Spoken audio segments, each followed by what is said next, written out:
thank you so much. And GW, good to be here. And WHIAANPI. And when we gather next year, we'll add another syllable, by the way, to that, just to stay consistent. What will it be? That won't be a question, so don't worry.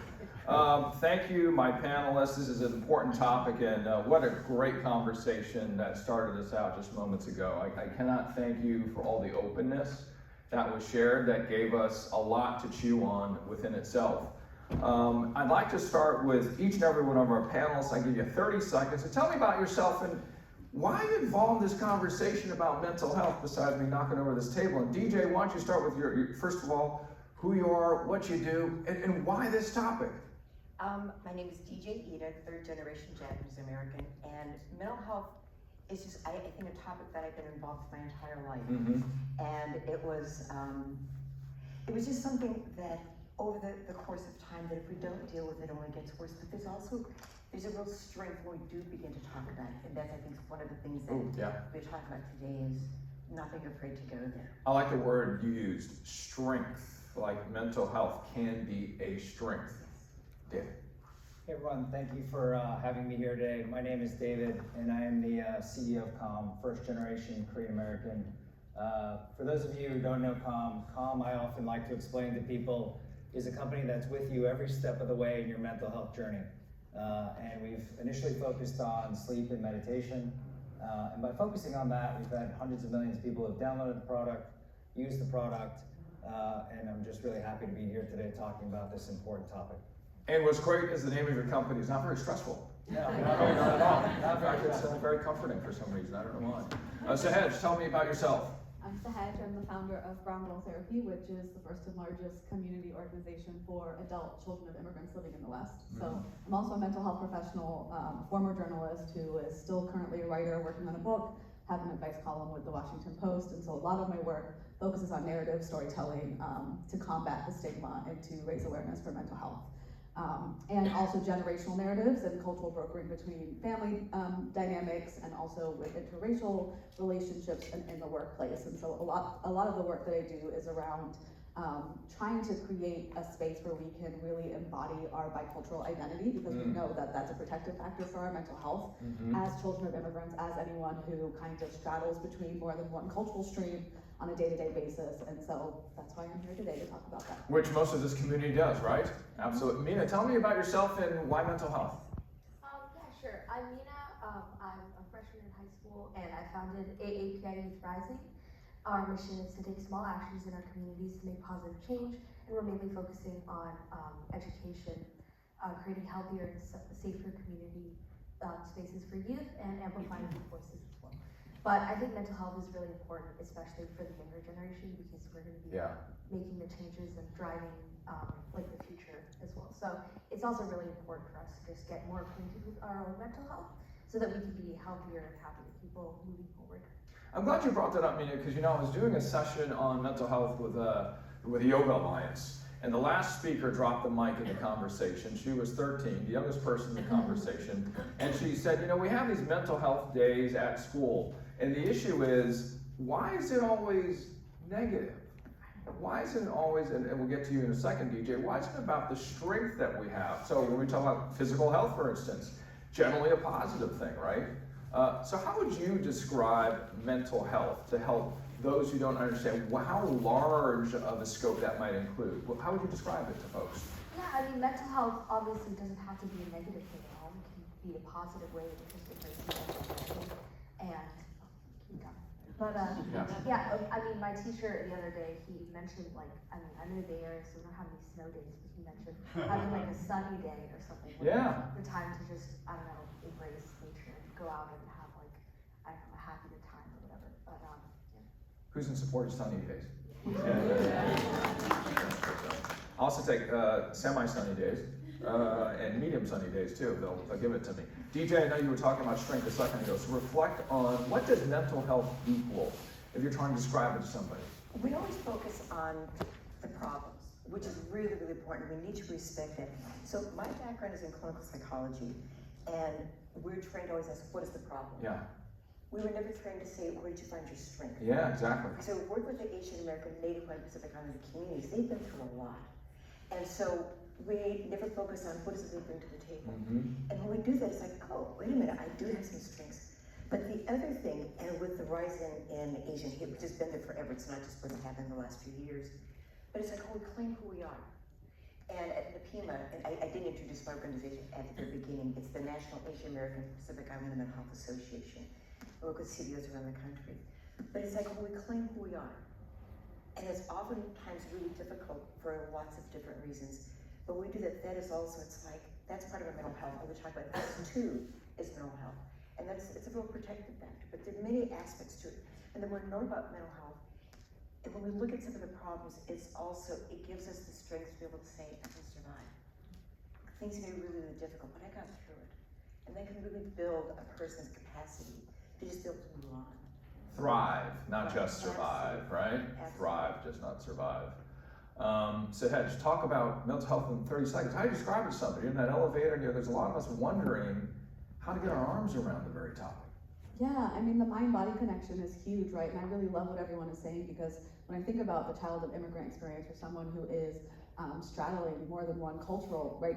People who come to me often say, oh, well, there's so much intergenerational trauma, there's so much of this, there's so much loss, there's so much grief, and all of that is so valid, but it's thinking about the other side too. If we're really gonna share our stories, we need to share all our stories. So what about the intergenerational resilience, the intergenerational strength? What was gained and discovered in, these new experiences our family had? And so really thinking about combating these narratives we've been taught, especially as Asian Americans, that we're not enough, right? So how do we straddle between authenticity while also recognizing that we're not a monolith and we all have very diverse lived experiences, histories, ancestries and all of that.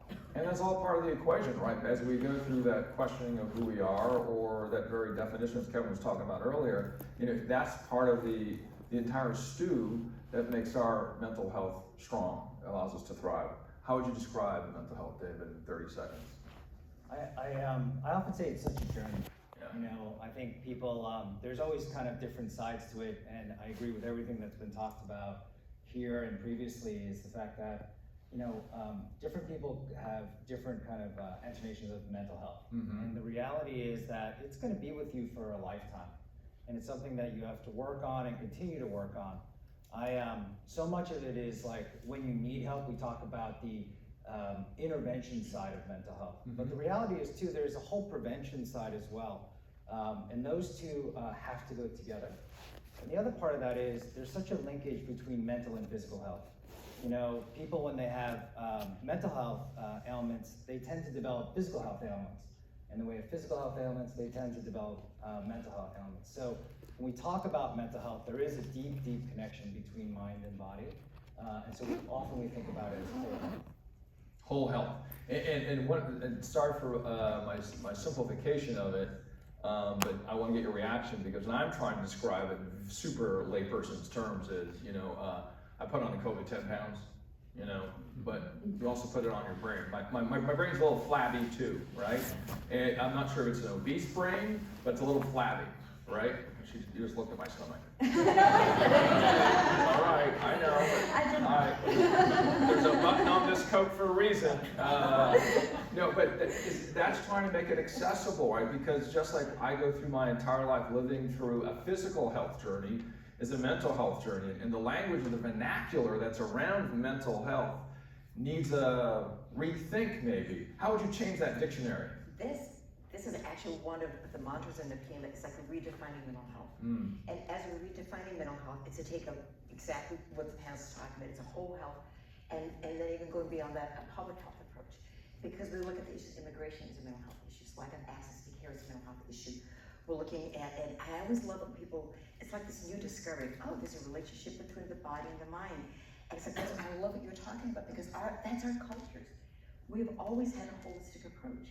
And that's why I think many of our communities is very difficult to talk about, because we separate from that. Like, if you have a stomachache, you go see the doctor. If you aren't feeling well, you go see your therapist. It's like, maybe the two are a little bit related. Mm. So we always use this redefining mental health to take a whole health, public health approach. And the second part of that is, we just had a summit in San Francisco, and it's to raise the voices of people with experiences. And one of the populations are youth. And so, as we're going on, I'll share a little bit more about that. But it's just like, how do we change the dialogue? Yeah. The only good thing about COVID is that it brought to the forefront mental health. And Yes. if it can happen to so-and-so, it can happen, begin to normalize the conversation. It allowed us, and we don't want normalization necessarily. I think what we want is acceptance and inclusion, right? We use the word normalization a lot because make that normal. No, don't make it normal. Make it inclusive. Make it part of what we are, right? I'm not going to do that. Okay. It's all about words, right? So So, it is absolutely. right? What other words would you use, like other than my flabby word? What else? What word would you use to try to change the vernacular around it so we can change the culture as talked about in the previous discussion? Can I jump Yeah, in? go. So just going off of what everyone is saying, right, we have to be mindful that research suggests that Asian Americans and other, ethnicities and races, Latinx, Black folks, South Asians, Arabs, they all tend to somaticize their symptoms, right? So they're more likely to seek help from a medical professional. They're more likely to say, I have headaches, I have stomach aches, and not realize that it might be a mental or emotional health issue too. So when we talk about normalization or just acceptance, Yes. I like to tell people, especially because it can be hard for children of immigrants to talk to their parents or generationally address mental health, is to talk about it in a way where you are addressing it in language that is understood. Yeah. So when we talk about using language, it's like really thinking about, it could be literal language, right? Maybe you don't speak the same language. Or it could just be like, depression is a big word for some of our parents or some people. So, using words they can understand, saying, hey, I'm recognizing, validating for them. I'm recognizing you come home from work every day this week and you have a headache. Like, are you stressed? What's happening at Yeah, work? exactly. How are you feeling? And bringing it in that way so it doesn't feel as overwhelming. I think people think when you talk about mental health, it has to be this big, serious issue. We're gonna sit at the table and we're gonna talk about this big issue, but instead find the inroads, right? Movies, pop culture, celebrity interviews, novels, whatever it is, find these different inroads to have these conversations, and then the language doesn't feel that hard to grasp at anymore. One of those is that I've seen out there is mental health equals health, right? Just that simple. What do you think about that? Yeah, it's definitely very important, and I like what you said about like having an open dialogue about that kind of thing, Yeah. and just slipping it into normal conversation and checking in on friends and family. And I think it's really important to destigmatize within the API community, and to bring more awareness. And I know that my generation has been more like open to that kind of thing, and we have a lot more open dialogue Yeah. around that, which I think is really important. But it's also important for older generations as well. What kind of programs have you seen in your high school? Because I was talking about the 13-year-old who was, again, dropping the mic during our conversation, and she said, I wish our sessions, our mental health day was about building up the health or the strength of it. And so that was actually what she challenged her school to do, as opposed to it being more about it's always equal to a weakness, right? What kind of programs have you seen in your high school? In my high school, my high school it's pretty aware of, I guess, overall student, trying to help their mental health, and we have like a really good, I guess, counselor or therapist there. But I know that not all schools will have the resources to do something like that, and not all schools have conversations around mental health, or just the resources to have like a great counselor, advisor, therapist who, I don't know, is trained in that kind of thing. So it's really important for like equity for everyone to be able to access that, and free programs. I know there are a lot out there. So I don't know, it's really important. But within my school, I mean, I haven't really heard of anyone taking a mental health day. Maybe it's just we have too much homework. I don't know. Well, I'm in Manhattan, so there's sunny days too there, evidently. But yes, they do have one there. One of the numbers, I want to get a sense from all four of you, what's a number when we talk about mental health to help all of us understand it better as we go back to our spaces and deal with our organizations and try to forward the conversation. So I want a number from you that you watch in this space that helps to forward the conversation. Yesterday I was doing a segment on today's show about mental health, because we're, as was said earlier, Mental Health Awareness Month. And a number that I sort of cobbled together in all the type of different numbers in terms of how many people are affected by this. I used 100 million every year. I used 100 million because I looked at the number of family caregivers, and that number, based like the Caregiver in Action Network says, there's 100 million family caregivers and caregivers in America any year of the decade, right? So I know that family caregivers go through mental health challenges, right? That's part of the journey. But even if you look at the other numbers from NAMI or whom have you, it's quite large. So 1 in 3 of all of us here, or more, have gone through something in the last year. But we don't know about it. That's a gargantuan, again, what was said in an earlier panel, cultural gap. You can address the cultural gap. and how to fix that. But give me your number first. Who wants to go first? David? Sure. I mean, you know, when I asked and I actually just call out a name.